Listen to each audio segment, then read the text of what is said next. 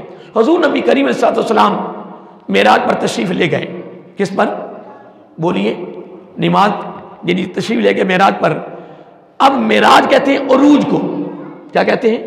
معراج، عروج، معراج بلندی، معراج عزت، معراج وقار۔ لیکن اللہ رب العزت نے ہماری اوپر اتنا کرم اور اتنا فضل فرمایا کہ معراج کی رات اللہ رب العزت نے اپنے محبوب علیہ السلام کے ذریعہ سے ہمیں بھی معراج کا تحفہ عطا فرما دیا۔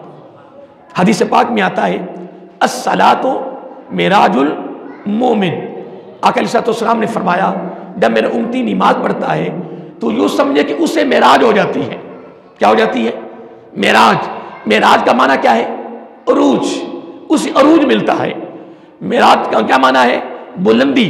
جب میرا امتی نماز پڑھتا ہے اسے عروج ملتا ہے، بلندی ملتی ہے، عزت ملتی ہے، وقار ملتا ہے، غلبہ ملتا ہے، فتح ملتی ہے، فتوحات ملتی ہیں۔ یوں سمجھے کہ نماز ایک ایسا فریضہ ہے، نماز ایک ایسی عبادت ہے، نماز ایک ایسا فعل ہے، نماز ایک ایسی دولت ہے، جب بندے کو میسر آتی ہے تو یوں سمجھو جتنی نعمتیں ہیں ساری نعمتیں اللہ تعالیٰ اس کے دامن میں رکھ دیتا ہے۔ اب دیکھیں، اتوار کو شب برات ہے، اس کا تعلق فقط شب برات کے ساتھ نہیں ہے، یہ ذہن میں رکھ لیں۔ جو میں جملہ دینے لگا ہوں نا، اس کا تعلق شب برات کے ساتھ نہیں ہے، اس کا تعلق پوری زندگی کے ساتھ ہے۔ پوری، بولیے، پوری زندگی کے ساتھ ہے۔ حدیث پاک میں آتا ہے حضور نبی کریم صلی اللہ علیہ وسلم نے فرمایا کہ جب میرا امتی سجدے میں جاتا ہے، کس میں؟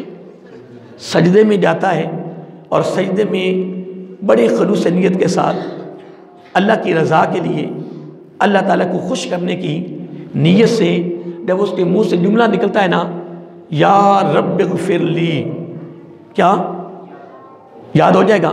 یا رب یا بولیے، یا رب اغفر لی، اے میرے باری تعالیٰ میری بخشش فرما، میری بخشش فرما۔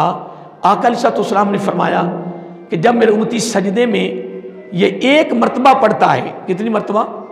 لیکن اس میں شرط کیا ہے؟ خلوص نیت کے ساتھ، اللہ تعالیٰ کی رضا کے لیے، کہ میرا رب میرے اوپر راضی ہو جائے۔ تو میرا آقا علیہ السلام نے فرمایا جب وہ ایک مرتبہ کہتا ہے یا رب اغفر لی، اے باری تعالیٰ میری بخشش فرما، تو حضور نبی کریم علیہ السلام نے فرمایا اس کی پیشانی زمین سے جدا بعد میں ہوتی ہے اور اس کی بخشش پہلے ہو جاتی ہے۔ یعنی یہ جملہ، یہ الفاظ، یہ کلمات اللہ تعالیٰ کو اتنے پسند ہیں۔ اور پھر ایک اور بات ہے کہ اگر بندہ رب کو راضی کرنے کی نیت سے کچھ بھی نہ پڑھے، سجدہ کرے، کیا کرے؟ سجدہ کرے۔ اب جب وہ سجدے کی صورت میں، جب سجدے کی شکل میں، جب اپنے پورے وجود کو، اپنی پوری باڈی کو جب وہ سجدے کی صورت میں اللہ تعالیٰ کی بارگاہ میں جھکا دیتا ہے، اس کا جھکانا ہی رب کو پسند ہے، اس کا جھکنا ہی رب کو پسند ہے۔ جب وہ جھکتا ہے اپنی پوری باڈی کو، اپنے پورے وجود کو، اپنے پورے جسم کے تمام اعضاء عاجزی میں، کس میں؟ عاجزی میں، انکساری میں، اقرار کی صورت میں، اعتراف کی صورت میں، ماننے کی صورت میں، راضی کرنے کی صورت میں، توبہ کی صورت میں سجدے میں کچھ بھی نہ پڑے. کیا؟ سجدے میں کچھ بھی نہ پڑے، صرف وہ اپنے آپ کو جھکا دے اس نیت سے کہ میرا رب راضی ہو جائے. تو سجدے میں جب وہ جاتا ہے تو اللہ تعالیٰ اس پر راضی ہو جاتا ہے. اس کا جھکنا اللہ تعالیٰ کو بہت پسند ہے. اس لیے میرا آقا علیہ السلام نے فرمایا کہ اگر اللہ رب العزت نے معراج کی دولت مجھے عطا کی ہے، کس کی دولت؟ معراج کی. اگر بلندیوں کی اگر مجھے یہ تحفہ اور نعمت دی ہے تو آقا علیہ السلام نے فرمایا میرے رب نے میری امت کو بھی تحفہ دے دیا، میری امت کو بھی تحفہ دے دیا. اے میرے محبوب صلی اللہ علیہ وسلم، میں تیری امت کو نماز کو تحفہ دیتا ہوں. دیکھیں، کوئی بھی کسی سے تحفہ مل جائے تو لوگ اس کی قدر کرتے ہیں. کوئی دنیا دار اس کو چیز دے دے تو کیا کرتے ہیں؟ اس کی قدر کرتے ہیں. ہمیں تو اللہ رب العزت نے اپنی طرف سے وہ تحفہ دیا ہے کہ جس تحفے کا کوئی مقابلہ نہیں ہے. پھر دیکھیں آقا علیہ السلام نے جو ہمیں جملہ دیا ہے کہ اللہ تعالیٰ کے قریب ہونے کا جو ذریعہ ہے وہ کیا ہے؟ نماز ہے. اللہ تعالیٰ سے مانگنے کا ذریعہ کیا ہے؟ نماز ہے. اللہ تعالیٰ کی بارگاہ میں توبہ کرنے کا ذریعہ کیا ہے؟ نماز ہے. اس لیے میرا آقا علیہ السلام میں آ گیا کہ نماز جو ہے یہ میری امت کی معراج ہے. اب دیکھیں قرآن مجید کی جن آیات کا میں نے پہلے جمعے سے، پچھلے جمعے سے میں نے آغاز کیا، سورۃ المدثر اس کی آیت نمبر 40 میں جب جنتی جنت میں چلے جائیں گے اور دوزخی دوزخ میں چلے جائیں گے تو اب جنتی دوزخیوں پر سوال کریں گے. کیا کریں گے؟ سوال کریں گے. فی جنات، جنت والے یتساءلون سوال کریں گے عن المجرمین، یعنی جو دوزخ میں جائیں گے مجرم کی حیثیت سے. اب جنتی ان پر سوال کریں گے، کیا کریں گے کہ ما سلککم فی سقر، تمہیں وہ کون سا عمل ہے، کون سی وہ چیز ہے جو تمہاری دوزخ میں جانے کا سبب بنی ہے؟ وہ کیا عمل ہے، وہ کون سا فعل ہے کہ دوزخ میں جانے کا کیا بنا ہے؟ سبب بنا ہے، ذریعہ بنا ہے. وہ کون سی چیز تمہیں جو دوزخ میں لے کر آئی ہے؟ تو وہ صاف کہیں گے.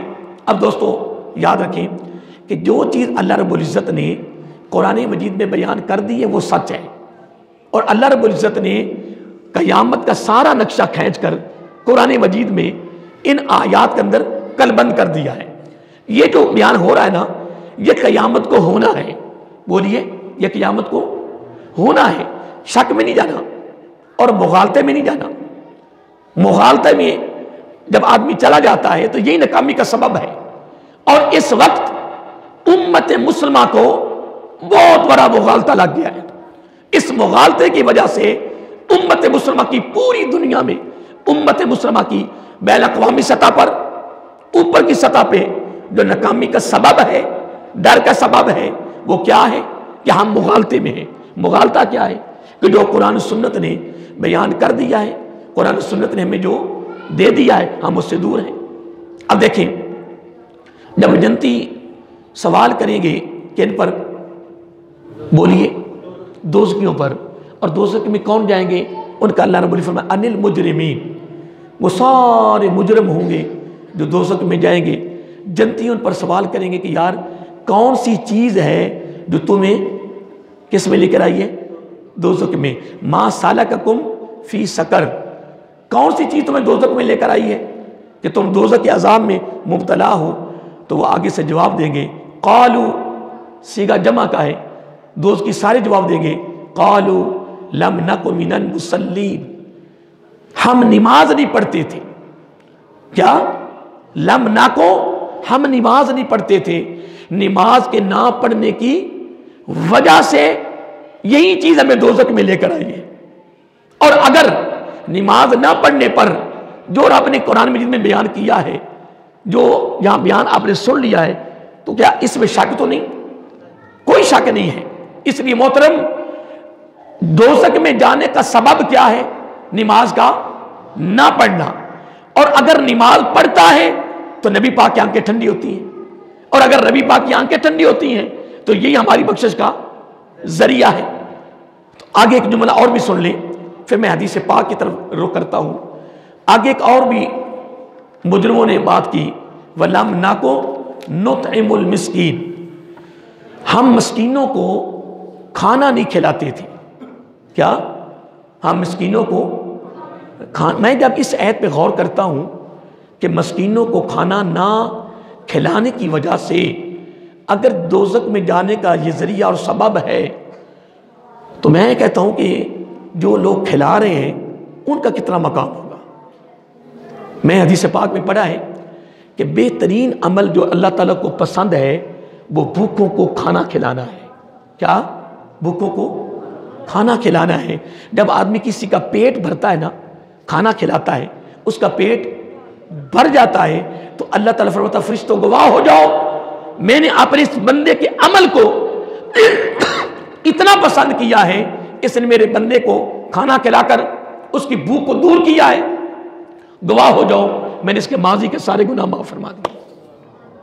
میں حدیث پاک میں پڑھ رہا تھا کہ قیامت کے دن، کیا؟ قیامت کے دن دیکھیں ایک آدمی بھوکا ہے، اس کو بھوک لگی ہوئی ہے، تو اب اس کی ایک تمنا ہے، کیا ہے؟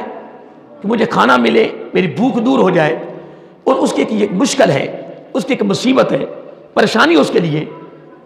اب آقا علیہ السلام نے فرمایا کہ جس وقت وہ اس کی بھوک کو دور کرنے کے لیے، اس کی اس مشکل کو دور کرنے کے لیے جب اسے کھانا کھلاتا ہے، تو میرے آقا علیہ السلام نے فرمایا، رب فرماتا ہے کہ قیامت کے دن جو بہت بڑی مصیبت اس پر کھڑی ہوگی، اس مصیبت کو میں دور فرما دوں گا۔ حدیث پاک میں آتا ہے میرے آقا علیہ السلام نے فرمایا قیامت کا دن ہوگا، قیامت کا۔ اس سے قبل میں ایک حدیث پاک کوٹ کروں۔ ایک دن حضرت ابو ذر رضی اللہ تعالیٰ بڑے مشہور صحابی ہیں، آقا علیہ السلام ان کو اپنے ساتھ لے کر ایک باغ میں گئے جس میں درخت زیادہ تھے، سردی کا موسم تھا۔ میرے آقا علیہ السلام نے ایک درخت کی ٹہنی کو پکڑا جس کو ہم موسم خزاں بھی کہتے ہیں۔ موسم خزاں میں کیا ہوتا ہے بھلا؟ بولیے، ہاں ماشاء اللہ سارے اہل بیٹھے۔ موسم خزاں میں کیا ہوتا ہے؟ پتے جھڑ جاتے ہیں۔ بس اوقات یہ بھی ہوتا ہے کہ کئی درخت خالی ہو جاتے ہیں۔ کیا؟ کئی درخت خالی ہو جاتے ہیں، یعنی اتنے وہ جھڑ جاتے ہیں، یعنی بغیر اس کو چھیڑنے کی۔ لیکن آقا علیہ السلام موسم خزاں تھا تو میرا آقا صلی اللہ علیہ وسلم باہر تشریف لے گئے، اور ساتھ کون تھے؟ حضرت ابو ذر رضی اللہ، ایک ابو ذر غفاری ہیں، یہ علیحدہ صحابی ہے، اور ایک حضرت ابو ذر ہیں، یہ علیحدہ صحابی ہے۔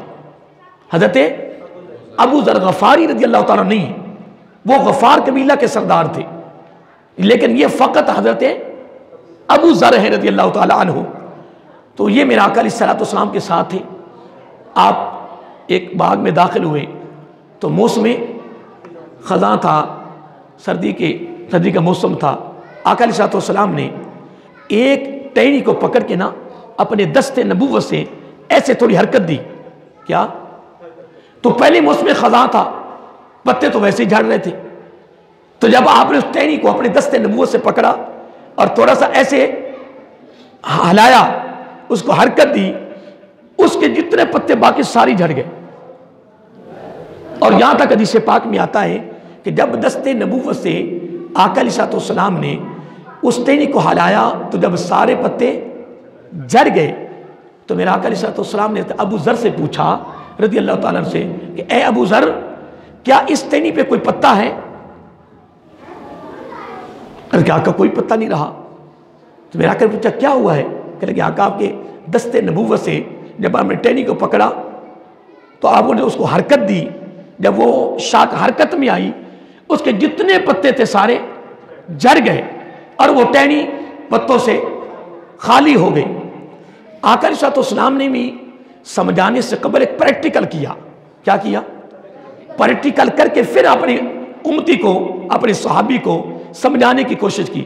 اور یہ عمل نبی علیہ السلام اور ابو ذر کے درمیان ہو رہا ہے، اور کتنی صدیوں پہلے ہو رہا ہے، اور مدینہ المنورہ کے کسی باغ میں ہو رہا ہے، لیکن یہ عمل قیامت تک آنے والے ہر امتی کے لیے سبق ہے.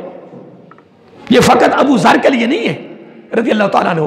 یہ عمل اور یہ فعل سبق کی صورت میں، کس کی؟ درس کی صورت میں، فکر کی صورت میں، نصیحت کی صورت میں قیامت تک آنے والے ہر امتی کے لیے پیغام ہے. ہر امتی کو پیغام دیا میرا آقا علیہ الصلوۃ والسلام نے، اور پورا پریکٹیکل کر کے دکھایا، عمل کر کے دکھایا کہ دستے نبوت سے ٹہنی کو پکڑا، اسے جھنجھوڑا، حرکت دی، پتے سارے جھڑ گئے. پھر مخاطب ہوئے ابو ذر سے رضی اللہ تعالیٰ عنہ. یہ عمل کر کے دکھایا ان کی آنکھوں کے سامنے، اور کرنے کے بعد پھر پوچھا ابو ذر کوئی پتہ رہا؟ آقا پتہ تو نہیں رہا. تو میرا آقا علیہ الصلوۃ والسلام نے فرمایا اے میرے پیارے ابو ذر، والذی نفسی بیدہ، مجھے اللہ تعالیٰ کی عزت کی قسم، جس طرح میرے ہاتھ کے ہلانے سے، حرکت دینے سے ٹہنی پہ کوئی پتا نہیں رہا، ٹہنی پتوں سے خالی ہو گئی. میرے آقا نے قسم اٹھائی کہ جب میرا امتی خلوص نیت کے ساتھ رزق کی حلال پر مبنی ہو، رب کی رضا کے لیے، جب اس کی بارگاہ میں پنجگانہ جھکتا ہے، جس طرح ٹہنی پتوں سے خالی ہو گئی، وہ میرا امتی گناہوں سے فارغ ہو جاتا ہے، اس کے سارے گناہ اللہ تعالیٰ معاف کر دیتا ہے. دیکھیں نا، یہ وضو ہو رہا ہے، کیا ہو رہا ہے؟ آقا علیہ الصلوۃ والسلام کی کتنی محبوب چیزیں ہیں؟ بولو 3. پہلی کیا ہے؟ خوشبو. میں کہتا ہوں یہ باتیں آپ کو یاد بھی رہ جائے نا، صرف تقریریں سننے سنانے تک نہ رہ جائے. پتہ کس دن 2-3 دن میں کہیں فاتحہ خوانی کرنے گیا، تو وہاں انہوں نے بات کی کہ فلاں ایک چیلم تھا، تو وہاں ایک مولانا صاحب آئے تھے، تو کیا بات ہے جی، کمال گفتگو کی ہے. تو ایک علامہ، ایک ساتھی بولے کہ فلاں جگہ کہ میں نے علامہ صاحب کو سنا تھا یار وہ بھی کمال تھے. تو میں نے عرض کیا کہ یار ان کمالوں کو چھوڑ دو. کیا آپ نے بھی کہا وہ کمال بیان کر گئے، وہ کہہ رہے ہیں وہ کمال بیان کر گئے، ادھر سے میں بولوں گا کہ یار فلاں علامہ صاحب سنا وہ کمال کر گئے. ہم کمالوں میں رہ گئے ہیں. کس میں؟ فلاں علامہ صاحب بڑی پیاری گفتگو کرتے، کیا بات ہے جی، کمال کر دیتے. نہیں، وہ تو کمال کر گئے، ہم نے کیا کرنا ہے؟ سوال یہ پیدا ہوتا ہے کہ ہم نے کیا کرنا ہے؟ ہم نے مولویوں کے کمال ہی بیان کرنے ہیں، مولویوں کے انداز بیان کرنے ہیں. یہ تو کائنات کا کوئی شعبہ نہیں ہے، نہ دنیا کا ہے نہ دین کا ہے. کسی شعبے میں برابر تو کوئی بھی نہیں ہے. دین کے شعبے میں بھی رب نے درجے رکھے ہیں، علم میں بھی درجے رکھے ہیں، اور اس طرح دنیا کے شعبے ہیں، اس میں بھی اللہ رب العزت نے ہر شعبے میں درجہ بندی رکھی ہے. کیا؟ اب دیکھیں عبادت کو لے لیں، وَلِكُلٍّ دَرَجَاتٌ مِّمَّا عَمِلُوا. اب جنت میں بھی درجے ہوں گے، پہلی جنت ہے، دوسری ہے، تیسری ہے، 8ویں جنت تک درجے ہوں گے. اور پہلی جنت جہاں ہم بیٹھے ہیں، اور دوسری جنت کہاں ہوگی؟ جہاں آسمان ہے. کتنی بلندی آسمان کی. دوسری جنت وہاں ہوگی، تیسری جنت اتنی اوپر ہوگی، اور 8ویں جنت کہاں تک پہنچے گی؟ آپ بہتر جانتے ہیں، ماشاءاللہ آپ سب اہل علم ہیں. وَلِكُلٍّ دَرَجَاتٌ مِّمَّا عَمِلُوا. دین ہے یا دنیا ہے، ہر شعبے میں اللہ رب العزت نے درجہ بندی کر کے نظام کو چلا دیا ہے. اگر سارے برابر ہو جائیں، کیا؟ اگر سارے برابر ہو جائیں تو رب کا نظام رک جائے. یہ نظام رک جائے، نظام نہ چلے. اللہ رب العزت نے اس نظام کو چلانے کے لیے کیا رکھا ہے؟ درجہ بندی رکھی ہے. اور کبھی کبھار یہ میں جملہ کہہ دیتا ہوں کہ غریب تر بھی محتاج ہے، امیر تر بھی محتاج ہے. غریب تر بھی محتاج ہے، امیر. اور اگر یہ محتاجی نہ ہو تو دنیا کا نظام درم برم ہو جائے. نظام کو چلانے کے لیے تو میں اس کو کہہ رہا تھا ہم کمالوں میں مر گئے. کس میں؟ بولیے. رات کہیں ہم درس قرآن دینے جا رہے تھے، تو راستے میں کہیں رکے ہم، تو وہاں بھی وہ حضرت صاحب فرما رہے تھے کہ میں اپنے علاقے میں ایک بہت بڑا پروگرام کرتا ہوں، فلاں علامہ صاحب کو بلایا، کمال کر گئے. فلاں علامہ صاحب کو 2 مرتبہ میں وہ بھی کمال کر گئے. تو ایک کو بلایا، وہ تو وہ ایسے کر گئے. تو مجھے کہنے لگے جی کوئی آپ کا کارڈ ہو. میں نے کہا میں تو کبھی کارڈ زندگی میں چھپایا ہی نہیں ہے. میں کہا میں تو کارڈ والا مولوی نہیں ہوں، میرے اپنے دامن میں کچھ نہیں ہے. میں کارڈ چھپا کے کیا آپ کو دوں؟ جب کارڈ چھپاؤں گا تو میں پر لکھاؤں گا حضرت علامہ مولانا قاری، کوئی نہ کوئی تو کچھ لکھاؤں گا نا، اکیلا تو نہیں لکھوں گا محمد یوسف نقشبندی، وہ کارڈ تو نہ ہوا، اس کو کارڈ نہیں کہتے، کارڈ پر کوئی نہ کوئی تو پھر اوپر ڈگری لکھی ہوتی ہے نا، میں کہ وہ ڈگریاں میرے پاس ہے نہیں، میں کیا لکھاؤں؟ مجھے اپنا نہیں پتا میرے ساتھ پتہ نہیں کیا ہونا ہے، موت کا دروازہ کیسے گزرنا ہے، قبر میں کیا حالت ہونی ہے، تو میں کیا ڈگریاں لکھاؤں، میں کیا کارڈ چھپاؤں؟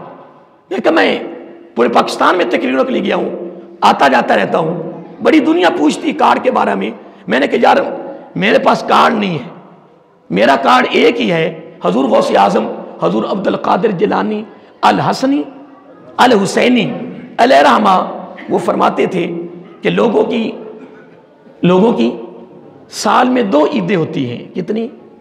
2 عید، اتنی بڑی ہستی ہو کر، مادرزاد غوث اعظم ہو کر، بخشے ہوئے ہو کر جن کے صدقہ سے ہماری بخشش ہونی ہے، حسنی حسینی سید، ماں کی طرف سے بھی اور باپ کی طرف سے بھی، ننیال بھی ڈڈیال بھی، سارے سید حسنی اور حسینی، اتنا مرتبہ پانے کے باوجود اکثر کہا کرتے لاکھوں کے اجتماع میں کہ لوگوں کی سال میں عیدیں 2 ہیں، میری ابھی تک عید نہیں آئی۔ اندازہ لگائیں کتنی عاجزی، کتنی انکساری، کتنا خوف، کتنی تیاری ہیں، اور کتنی اللہ رب العزت کے ساتھ محبت ہے۔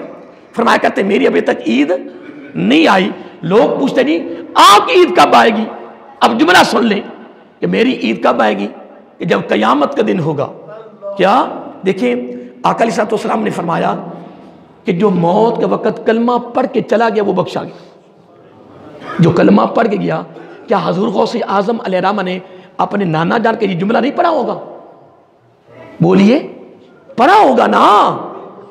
اگر میں ایک ادنا سا طالب علم میں سنا رہا ہوں، میں نے پڑھا ہے، تو پھر حضور غوث اعظم کا علم ہم تو سوچ بھی نہیں سکتے۔ ہم تو ان کے جو جوڑوں کو جو نیچے ذرے لگے نا، جوڑے کے نیچے ذرے، ان میں سے ایک ذرے کے کروڑویں حصے کو ہم نہیں پہنچ سکتے، جو ان کا مقام ہے، جو ان کی عزت اور وقار ہے، جو ان کو اللہ نے درجہ عطا فرمایا، ہم اس کے مقابلے میں کیا ہیں؟ کچھ بھی نہیں ہے۔